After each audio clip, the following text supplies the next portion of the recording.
Eric, how would you describe the mood in here this week? Marlon talked about how even having the kids come and sing yesterday, it seemed to, kind of lift everybody up. How would you describe the mood being around here? I mean, I was good with or without that. Yeah. I'm ready for Cleveland, and listen, everything's still right there for us. So if our playoff hopes was 0, then it would be a bad time around here. But we still have 3 games and everything right there for us to go achieve our goals. So I was ready about midnight, or what's it? 12:30. I didn't get home till 3:30. I think 4:30, 5 o'clock. I went to bed. Woke up at 7. About 7:30, I was ready to rock. So I'm ready for Cleveland. We got to go out and play great, and especially on defense. We'll go back to playing fundamental football. And too many little mistakes we had in last week's game that are uncharacteristic.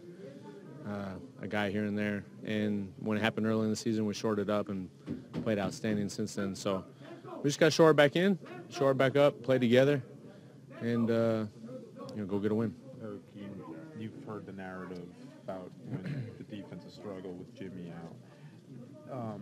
Is that going to be an adjustment going forward, or you thought it had nothing to do with Sunday's game? Well, obviously Jimmy's a really good player for us, but he's not walking through that door anytime soon. So, some things that happened in that game, like I said, were just uncharacteristic, whether it was like underneath dropper, driving a shallow with a dig behind it, or within the coverage, having better calls, within the secondary, within the defense, to give guys help, or we should have. So it's not on just one guy. It was all 11, coaches included. We're in this together. I think every man can say that we could have played better, and a lot of times we weren't playing the defense correctly. And we looked at the film yesterday, and it even showed it even more that if we just do our job, and it was a little out of characteristic just throughout the whole game. Guys were just, I don't know if it was a little too amped up or a little excited for this big time type of game. So hopefully the team can learn from it on defense, because we have a lot of new guys playing in that big of a game that you just have to control your emotions and settle yourself down and just worry about your job. And we'll get back to playing Raven football. I'm not really too worried about what had happened in that game. You know how it works when people feel like they find something. It's a copycat league. Do you expect tight ends? Just expect that to be a challenge going forward? I mean, 2 of their 3 leading receivers are tight ends too. Do you think that's going to be an area where people try to exploit you guys?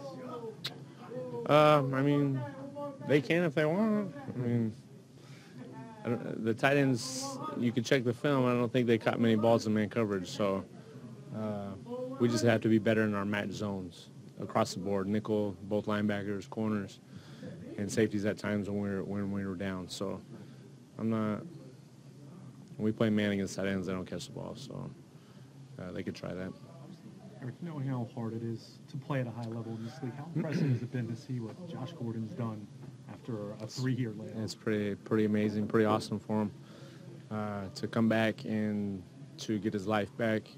We just hope, they continue that, because he's such a great kid. I've talked to him a few times over my career, and just amazing ability. So hopefully we keep him in check, obviously. But shoot, what a great story. And, he's really made the improvements outside of football to get back to where he is, and it's great to see. Do you call him when you see that he's kind of struggling off the field? Do you make a call to players like that to just, give him some advice, or does he call you, or how's that work? Well, I never really talked to Josh Gordon off the field. It was just our interactions playing against each other and so forth. We went to Pro Bowl 1 year together. So, it's happened. I've reached out to guys like that. Not necessarily that situation where he was hurting that bad off the field. But I've been there for a lot of guys and try to be a lending hand when they need it.